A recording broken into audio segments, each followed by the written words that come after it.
Pelo sinal da Santa Cruz, livrai-nos Deus, nosso Senhor, dos nossos inimigos. Em nome do Pai, do Filho e do Espírito Santo. Amém. Meu Senhor e meu Deus, creio firmemente que estais aqui, que me vês, que me ouves.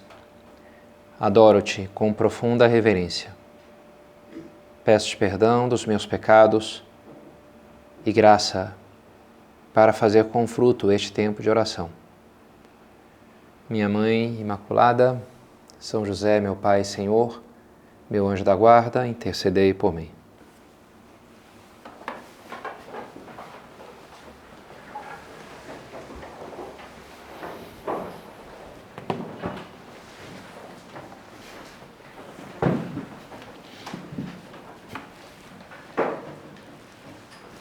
Eu, quando fui levado sobre a terra, tudo atrairei a mim.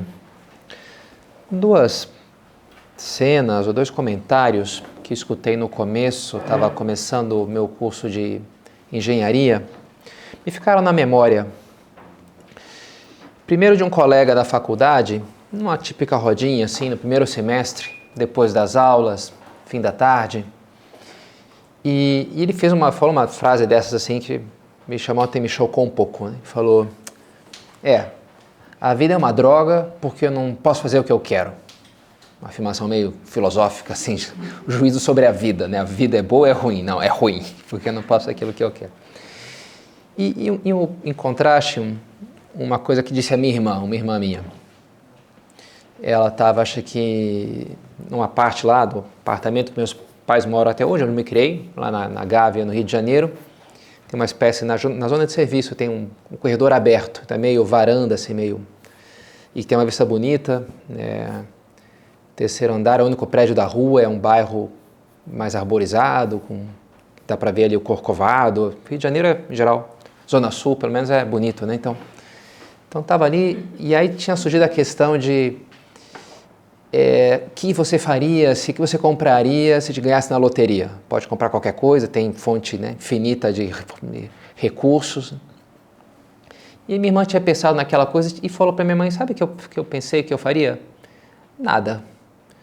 Eu acho que eu continuaria morando aqui onde eu moro, continuaria tendo as coisas que eu tenho, não preciso de ficar trocando um carro melhor, está tudo ótimo, está tudo assim.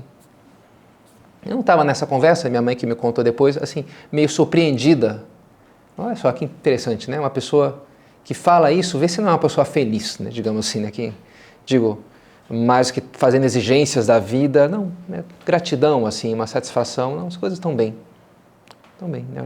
Puxa, minha vida, eu moro num lugar excelente, tenho aqui as coisas que eu preciso e como é boa a minha vida, não precisa mudar, não precisa de $1 milhão para, sei lá, né? Porque aí sim vai resolver o meu problema. Não. Achei interessante e o contraste, né, entre essas duas atitudes me parece bastante marcado.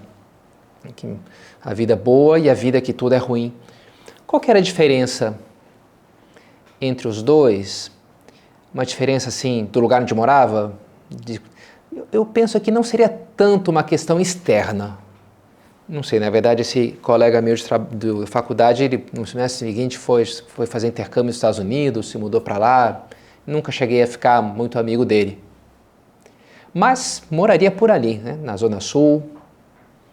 Nunca conheci um judeu, ele era judeu, que fosse menos que classe média, em geral. Algum dinheiro teria, né? Depois foi para os Estados Unidos. Então morava num lugar bonito, e, sei lá, tinha saúde, algo de capacidade intelectual. Tinha uma vida mais ou menos, não era tão complicada, não poderia ser tão complicada assim a vida dele, né? Me parece que a atitude é mais interna do que externa, a diferença de atitude dos dois, né? E que eu denominaria, talvez, do tamanho do coração, ou da capacidade de amar. E é sobre isso que eu queria explicar isso nessa meditação. Algumas meditações eu penso um tema que eu gostaria de falar. Essa meditação, tipicamente do recolhimento, me passam o tema. E o tema que me passaram foi a liberdade integradora do amor. Uau! Peraí, o que significa isso, né? A liberdade integradora do amor. Aí eu fiz uma coisa que eu nunca tinha feito. Eu joguei no ChatGPT. faça-me uma reflexão cristã sobre a liberdade integradora do amor. E é impressionante, né, como ele faz ali, não? É a essência do ensinamento de Jesus Cristo. Citou lá São Paulo, Coríntios, que conecta, né, o amor e a liberdade. Oh, é legal isso aqui.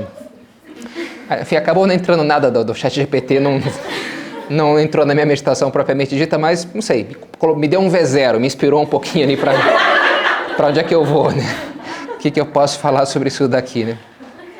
E queria começar com uma citação de São Paulo, na verdade não com a do Coríntios lá que apareceu, mas uma de Romanos, que é uma citação muito famosa, aquelas palavras de São Paulo: tudo concorre para o bem daqueles que amam a Deus.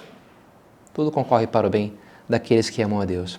De uma maneira, essa capacidade de amar a Deus quase se confunde com a capacidade de viver, com a capacidade de integrar as coisas na minha vida. Que os elementos da vida, de alguma maneira, funcionem para mim. A gente vê isso em diferentes âmbitos mais particulares, como a pessoa pode ganhar, conforme ela cresce, ela aumenta a sua flexibilidade também. Pensando, por exemplo, um jogador de futebol, quando ele é muito bom, você passa a bola para ele de qualquer jeito que ele mata e pronto, né? E em qualquer circunstância ele é capaz de tirar uma oportunidade ali, um grande chefe de cozinha, ali, me dá os ingredientes que você quiser que eu faça aqui um prato maravilhoso, né?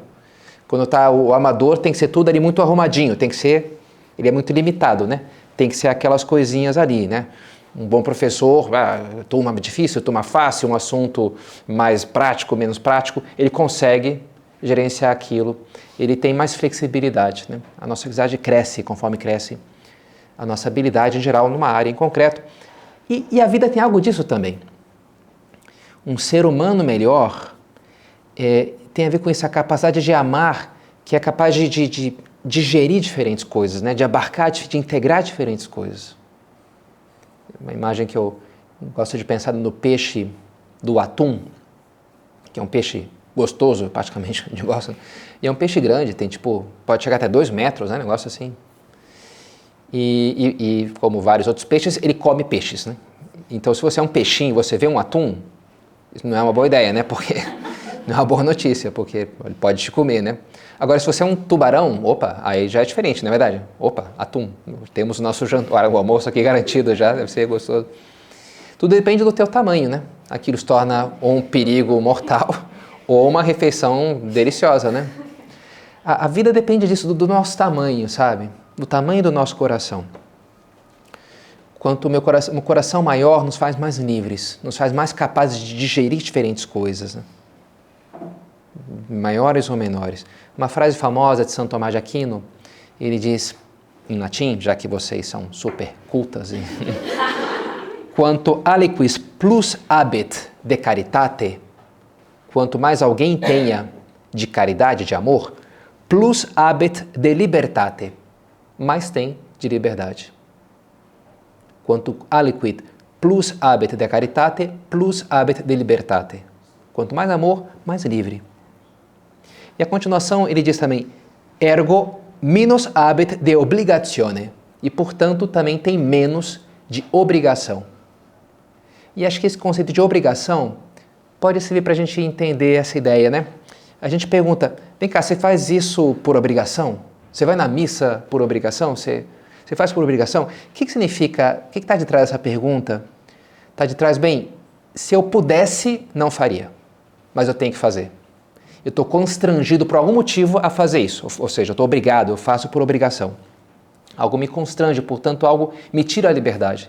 Porque se eu fosse livre, mas como eu não sou, eu sou obrigado. De alguma maneira eu sou meio escravo, né? A obrigação denota uma falta de liberdade, né? Agora, pode acontecer que eu comece a gostar daquilo, ou comece a ver sentido naquilo. Suponha que você, por exemplo, né, começa a fazer esporte, exercícios físicos.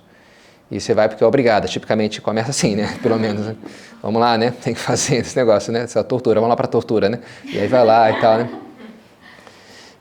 Mas pode ser que a pessoa comece a gostar, e muitas vezes acontece, né? Não, é legal esse negócio, né? É gostoso, sei lá, correr, é legal, isso aqui é interessante, né? E aquilo ela continua fazendo, mas não é mais por obrigação, porque agora eu gosto. Porque agora eu aprendi a amar isso daqui. Interessante, né? E de alguma maneira, esse crescimento da minha capacidade de amar algo que eu antes não amava, agora eu amo, me faz mais livre, porque eu não faço mais por obrigação, eu faço porque quero. Dá para entender, né? Como o amor diminui a obrigação, aumenta a liberdade. Não é que precisamos mudar as circunstâncias externas. Ah, a vida é uma droga porque eu não posso fazer o que eu quero. Eu tenho que ir na academia. Continue indo na academia. Quem sabe eu vou mais vezes, inclusive, né? Que alguém agora não precisa mais, tirou. Não, não tira, eu gosto, né?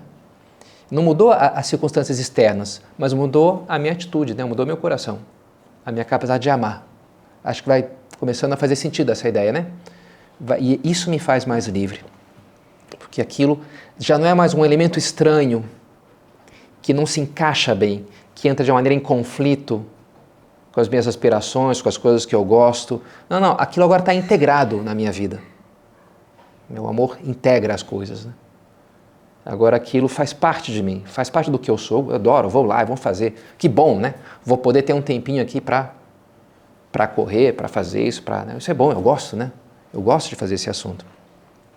Uma capacidade maior de amar é isso, é maior liberdade, é um pouco esse estômago, que a pessoa come de tudo, né? Ou não, está com um problema aqui, isso tem que ser só não sei o quê, né? Tem que ser aquela coisa super restrita, né? Então é mais complicado. Um coração grande é isso, engole qualquer coisa, queima qualquer coisa no amor. Qualquer coisa que você joga ali, tudo concorre para o bem daqueles que amam a Deus. Algo que parece ruim, algo que parece mal, mas porque o meu amor a Deus é tão intenso, é tão forte, que tudo eu entendo que pode me levar para Ele. Típico exemplo de uma pessoa mal preparada para a vida são as crianças mimadas. Na verdade, enfim, a comida é um típico exemplo, né? Não, só como Nutella, sei lá, virou símbolo assim, símbolo de coisinha mimimi, sei lá, né? Só come não sei o quê, não consigo comer mais nada se não for esse negócio, né? Mas é lógico, né? Uma criança mimada, enfim, a comida é um aspecto concreto, mas depois na convivência, não é verdade? A lidar com as frustrações da vida, saber isso, brincar com outra pessoa, que às vezes eu ganho, às vezes eu perco, dar atenção e recebo atenção. Tudo fica muito complicado quando a pessoa é egoísta, quando ela não se treinou para amar, quando ela não aprendeu a amar, quando ela não expandiu o seu coração. E isso produz não só dificuldade na convivência, como é lógico, mas depois na experiência da vida como um todo. Como era o caso desse meu colega na faculdade, para quem a vida era isso, uma droga. Na verdade ele não usou essa palavra, mas enfim, deixemos assim, né? Porque aquilo fazia muito sentido, né? Aquilo... E bem, olha, se eu fosse ver a vida dele, sei lá, estava muito acima da média em termos materiais, do que os brasileiros em geral, né? Mas ele estava preso de alguma maneira num egoísmo, numa forma de egoísmo, nessa maneira de que não tem que ser do meu jeito. Quando a gente está assim, a gente se sente então um pouco escravos da nossa vida, em concretas circunstâncias. E um risco que pode se dar é a gente buscar a liberdade de forma equivocada. A gente vê isso, por exemplo, em algumas pessoas casadas, vi alguns casos, né, com 40 anos, 50 anos, abandonam a família, a esposa, os filhos, porque eu quero ser feliz, né, e vocês me prendem, eu tenho que ir, e essa esposa chata, e os filhos, eu vou poder viajar, fazer o que eu quero, né. E a pessoa começa a experimentar aquilo como um peso, e ela quer se ver livre daquilo, finalmente. Às vezes vejo isso também, já acompanhei algum seminarista que deixa o seminário, enfim, também já acompanhei alguns casos que foi algo perfeitamente legítimo, até hoje acompanho, pessoas que, sinceramente, discerniram a sua vocação, realmente não era a vocação, entraram no seminário por uma coisa assim de generosidade, mas não era a sua vocação, e depois saíram, ainda bem, né, antes de se ordenarem e tal. Agora, algum caso também já acompanhei de uma atitude assim um pouco infantil mesmo, né? Dizer, quer saber, eu não aguento mais esse negócio aqui, essas regrinhas, o controle dos reitores, vou sair do negócio, fazer o que eu quero. Tipicamente, essa pessoa, quando ela deixa, um seminarista lá deixou, a primeira sensação que ela tem é de um certo alívio. Né? Não tem mais. Como talvez sinta o pai de família que foi embora, e agora vou morar com a minha amante, vou gastar meu dinheiro sem me preocupar com o filho de adolescente, problema. Fazer o que eu quero, tira um peso das minhas... Parece, né? A primeira emoção parece que é essa. Mas tipicamente, seminaristas que eu acompanhei, e mesmo se dava com padres também, que algum padre, enfim, já vi por aí que abandonou o ministério. se num primeiro momento dá uma sensação de alívio, não demora muito para sentir um grande vazio. E tipicamente se torna um tipo de depressão, né? A pessoa começa a já vi mais de um caso, né? Que acontece mesmo esse fenômeno. A princípio um sentimento de liberdade, joguei para fora aquele peso, não preciso mais me preocupar com essas coisas, ufa, agora eu posso ser feliz. Só que não, né? Porque existem liberdades que são desintegradoras, a gente poderia dizer, né? A liberdade do egoísmo é desintegradora. A liberdade do amor é integradora, para pegar o tema, né? A liberdade do amor é integrar aquilo, que aquilo passe a fazer sentido, não jogar fora e assim se libertar. Fiz o meu retiro esses dias e uma hora lá, entre os vários livros que consultei e li, peguei para reler o clímax de um livro de fantasia. Nada a ver, né? Retiro, tem que ler coisas espirituais. É verdade. Mas me ajudou. É um livro que tem, enfim, uma série que eu gosto e uma hora lá, o protagonista, ele é um veterano de guerra e traz muitas feridas da vida. E uma das coisas, talvez a principal, num impulso, num arranque assim de ira, mandou pôr fogo numa cidade lá e a esposa dele estava sequestrada, ele não sabia, né? E a esposa acabou morrendo com aquilo ali, né? E ele se culpa, então, de ter tomado aquela atitude impetuosa, por raiva, e que acabou levando à morte da própria esposa, né? E ele se sente responsável por isso. A princípio, ele entra na bebida para lidar, entre aspas, né, com aquele sofrimento, para esquecer, para tentar gerenciar aquela culpa que ele sente, né?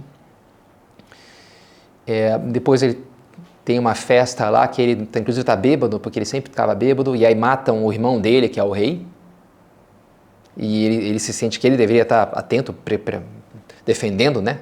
E ele, porque estava bêbado lá, um idiota, deixou que matasse o irmão dele, ele não fez nada. Então, ele tenta abandonar a bebida, tenta voltar a funcionar na vida.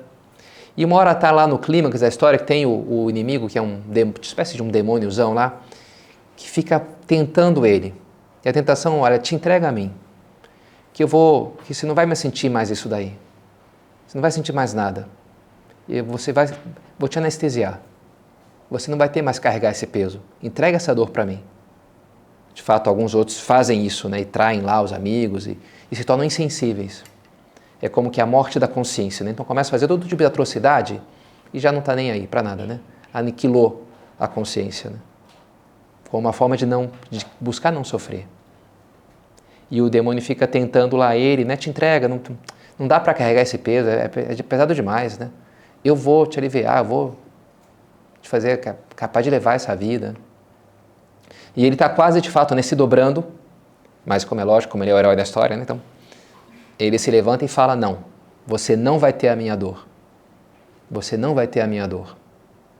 Como que dizendo, olha, essa dói, mas se eu entregar a minha dor, entregar também a minha esposa, entregar o meu amor, entregar quem eu sou, entregar a minha capacidade de amar. Eu não quero perder isso, ser insensível, né?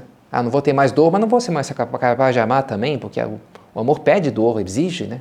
Cruz de alguma maneira. E ele fala, não vou entregar isso. Por mais que eu tenha que sofrer, mas eu não vou abrir mão disso. E aquilo é o momento, então, que ele, um pouco mais ou menos a história se resolve ao redor dessa atitude dele, né? Vou me libertar da minha consciência, eu vou procurar integrá-la de alguma maneira, né? Que vou procurar encaixar isso daqui. Nosso Senhor nos convida, vinde a mim, todos vós que estáis aflitos e fatigados sob o peso das suas cargas, e eu vos darei descanso, eu vos aliviarei. Tomai sobre vós o meu jugo e aprendei de mim que sou manso e humilde de coração e encontrarei descanso para as vossas almas. Está pesado? Eu vou te dar alívio. O que você tem que fazer? Tomar a minha cruz. E é um pouco surpreendente, né? Eu já estou pesado. Eu não preciso de mais cruz, eu preciso que você me tire. Não, mas eu vou tirar o peso da tua cruz. Não vou te tirar, eu vou tirar o peso dela. Se você agarra ela junto comigo, você toma o meu jugo, você encara ela com um jugo que os dois levamos. Às vezes o jugo que os bois lá aram a terra, isso, né? Dá para pôr dois. Talvez tenha mais aí tecnologia para 3 bois, não sei como é, não sou um especialista nessas coisas, mas tipicamente a gente vê, sei lá, 2 bois ou 2 burrinhos puxando, né, um jugo que eles estão conjugados, né, eles estão no mesmo jugo. E se um faz mais força, o outro faz menos, não precisa fazer menos. Né? É o que Jesus nos fala, né, nos convida. Toma comigo isso, né, eu contigo, e aí vai ficar leve, você vai encontrar que a minha carga é leve, meu jugo é suave. Se você toma comigo. Não joga fora não é para você jogar fora a cruz e dizer, não quero mais esse peso, cansei, quer saber, vou embora. Não, abraça comigo. Eu vou fazer com que seja leve. Vou te fazer forte para levar. Uma frase desses dias do David Goggins, esse americano que eu acho interessante. Às vezes não se vê claro uma luz no fim do túnel, mas se você fica aí o tempo suficiente, os teus olhos se adaptam ao escuro. Interessante, né? Essas coisas, frases de efeito de, sei lá, no Instagram, Twitter, sei lá onde é que ele colocou. Os teus olhos te ajustam ao escuro. Né? Vai ficar leve, não joga fora. Mas se você abraça junto comigo, aquilo vai parar de pesar. Se você agarra mesmo, com voluntariedade, ao invés de ficar esperneando, tentando, né? Não, abraça. Não, isso aqui, vamos lá. E, talvez a gente tenha experiência disso, né? A gente para de espernear e abraça mesmo, com voluntariedade e com fé, com o nosso Senhor. Para de pesar. E aquilo se transforma de alguma maneira, né? Vinde a mim, e eu vou ensinar você a ser misericordioso, bondoso, a lidar com os efeitos das pessoas à tua volta, né? A ter um amor que sabe perdoar, que sabe passar por alto, de forma que aquilo não seja mais um elemento estranho, que de uma maneira te pesa, te escraviza, mas na medida que o teu coração cresce, você vai ser capaz de lidar com leveza, com alegria, sabendo amar as pessoas e, portanto, aceitá-las com seus efeitos, como eu amo e aceito as pessoas com seus efeitos. Não estou aqui para julgar, mas para salvar. Vinde a mim e aprendei de mim, amai uns aos outros como eu os amei, com esse coração grande, com essa capacidade de aceitar a vida e os outros com seus efeitos, com as suas limitações. Vinde a mim, tudo atrairei a mim. Quando foi levado sobre a terra, tudo atrairei a mim. Essa é uma frase de Nosso Senhor que marcou muito São José Maria. Em concreto, ele escutou ela na forma de uma locução. Locução é uma graça especial que as pessoas recebem, que é isso, é escutar uma frase que Deus coloca com especial intensidade nas suas cabeças. Né? E São José Maria foi numa missa, em 1931. E ele anotou depois na sua agenda espiritual, escreveu assim: chegou o momento da consagração. Ao elevar a Sagrada Hóstia, veio-me ao pensamento com força e clareza extraordinárias aquela passagem da Escritura: Et ego si exaltatus fuero a terra, omnia attrana ad me ipsum. Eu, quando for elevado sobre a terra, tudo atrairei a mim. Jesus está falando da forma como ele vai morrer, né? Elevado na cruz, né? De uma maneira, também São João aplica o verbo da glorificação. Quando eu for glorificado, é uma elevação que é uma glorificação também.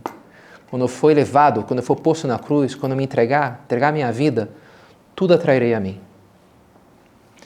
E continua São José Maria nessa anotação do seu caderno espiritual: compreendi que serão os homens e as mulheres de Deus que hão de erguer a cruz com os ensinamentos de Cristo sobre o pináculo de toda a atividade humana. E vi o Senhor triunfar, atraindo a si todas as coisas. Ele saiu daquela missa, pegou uma agendinha dele e fez esse desenho de um círculo e uma cruz no meio do círculo, que é o que a gente conhece como o selo do Opus Dei, é o selo, esse símbolo, né? O círculo que é o mundo e a cruz no meio do mundo, né? Pôr a cruz de Cristo no meio do mundo, esse é o espírito dos fiéis cristãos, levando a cruz do Senhor aí onde estejam, no hospital, no trabalho, na família, no futebol. E se eles colocam aí a cruz do Senhor, eles vão santificar, tudo atrairei a mim. É assim que a gente vai ganhar o mundo para Deus, vai redimir o mundo, transformar o mundo. Com essas pessoas metidas em cada atividade humana, amando, se entregando, doando, sendo outros Cristos, nesses vários ambientes da Terra. Então ele entendeu que ali estava muito desse espírito que ele tinha que transmitir, né? Da maravilhosa missão do fiel leigo, de atrair a si o mundo, através dessas pessoas carregando a cruz de Cristo nas várias atividades humanas. Às vezes, eu confesso que me desanima ver como ainda na igreja as pessoas não entenderam essa mensagem. Talvez especialmente na igreja no Brasil, enfim, é onde eu conheço também, não sei em outros lugares. Mas vai em reunião de clero, vai escutar, e ninguém entendeu esse negócio, né? Um negócio assim, o que o magistério vem falando, olha, a importância do leigo, né, o leigo, e como é que se entende por aí? Ah, então o leigo é importante na igreja. Ah, tá, então ele tem, olha, vamos pôr o leigo na pastoral, no conselho presbiteral paroquial, então o leigo vai definir na cúria metropolitana, na diocese, vai fazer parte, vai mandar nisso aqui, né? Então vamos pegar um pouco das coisas que faz um padre e vamos falar para o leigo fazer. Eles falam, não, mas não é isso, né? Não é isso, né? O leigo é importante na medida em que ele ajude a hierarquia da igreja, né? A hierarquia tem o seu papel e o leigo tem o seu papel. Claro, é ótimo, né? Um leigo, digamos, engajado na paróquia, e é importante, é muito, né, fazer coisa lá, ajudar, poxa, na liturgia, MESC, né, distribuir a comunhão, ótimo, né? E é muito importante, realmente, tem muitas coisas, poxa, um leigo é muito melhor, muito mais capaz de fazer do que um sacerdote na organização da vida paroquial. Mas isso não é o mais específico dele, né? Não é o mais próprio dele. A gente não pode confundir a igreja com as estruturas da igreja. A importância na igreja, não é então tem que estar na estrutura, não, a igreja é onde ele está, ele é a igreja. O típico, o mais específico do leigo é santificar aí, né? Onde o padre não pode estar. Naquela universidade, naquele time de futebol, naquele partido político, naquela família. Né? É santificar o mundo a partir de dentro, ganhar o mundo para Deus, para Cristo. Como? Levando a cruz de Cristo ali. E essa é uma missão maravilhosa, né? Como é que ele vai fazer isso? Estando ali? Não, também não. Não só estando. Não basta estar. Eles têm que estar com a cruz de Cristo. Ele tem que ser santo ali. Ele tem que estar se doando às outras pessoas. Ele tem que amar como Cristo amou. E se é alguém que está atento aos demais, e se é alguém que dá um testemunho da sua fé, com as suas palavras e com a sua vida, ele tem que estar pondo a cruz de Cristo no cume de cada atividade humana. E aí é como ele vai ter esse poder de mudar aquilo, né? De ser realmente um fermento na massa, que transforma a massa, né? Ser sal da terra, que dá sabor àquele grupo, ali, aquela parcela. Ser luz do mundo, que se espalha no mundo para iluminar, né? Se põe ali um poste para que toda a cidade seja iluminada. Precisa de um poste aqui, outro ali, né? Eu sou a luz do mundo, fala Jesus, mas ele também diz, vocês são a luz do mundo. Na medida que eu tenho essa luz de Cristo, em que eu comunico ela como uma lanterna acesa num lugar tenebroso, diz São Pedro. Né? Eu sou essa luz. E aí sim, omnia tra ad me ipsum, tudo atrairei a mim. É assim que Nosso Senhor demonstrou para São José Maria que ele vai mudar o mundo a partir daí. A partir dessas pessoas metidas, né? Vai atraindo, vai transformando, como transformou, por exemplo, o Império Romano, né? Aqueles cristãos ali no meio da corrente circulatória da sociedade, e aquilo, daqui a pouco, todo mundo era católico, todo mundo era cristão, né? E sumiu a religião pagã e transformou aquilo. Não por uma ação de vamos domar o poder e vamos fazer umas leis. Não, ali as pessoas no meio, né? No meio da massa, fermento na massa. E é assim que a gente tem que conquistar esse mundo para Deus. Na medida em que eu me esvazio de mim mesmo, me entrego ao Senhor, permito que Ele esteja em mim para atrair, tudo atrairei. Amém. Quanto aliquis plus habet caritate plus habet libertate. Quanto mais alguém entende amor, mais entende liberdade.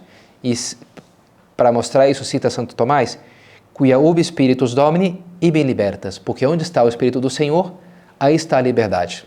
Cita a Epístola aos Coríntios, né? Onde está o Espírito do Senhor, a liberdade. O ato mais livre que já foi realizado na história foi a cruz, a entrega de Cristo na cruz. Foi um ato terrível, né, de morte, foi morto. Mas ele abraçou aquilo por amor a nós. Né? O amigo dá a vida, o bom pastor dá a vida pelas suas ovelhas. Ninguém atira, ele a dá porque a quer.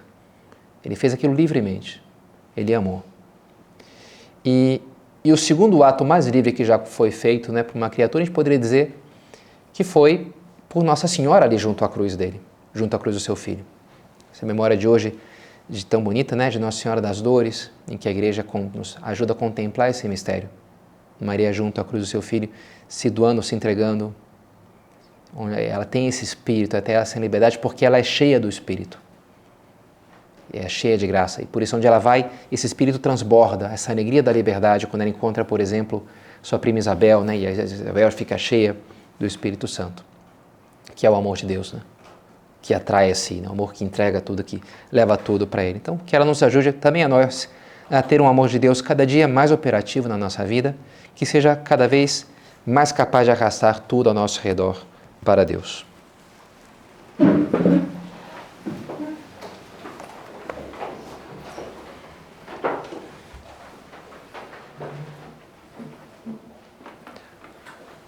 Dou-te graças, meu Deus, pelos bons propósitos, afetos e inspirações que me comunicaste nessa meditação. Peço-te ajuda para os pôr em prática. Minha Mãe Imaculada, São José, meu Pai e Senhor, meu anjo da guarda, intercedei por mim.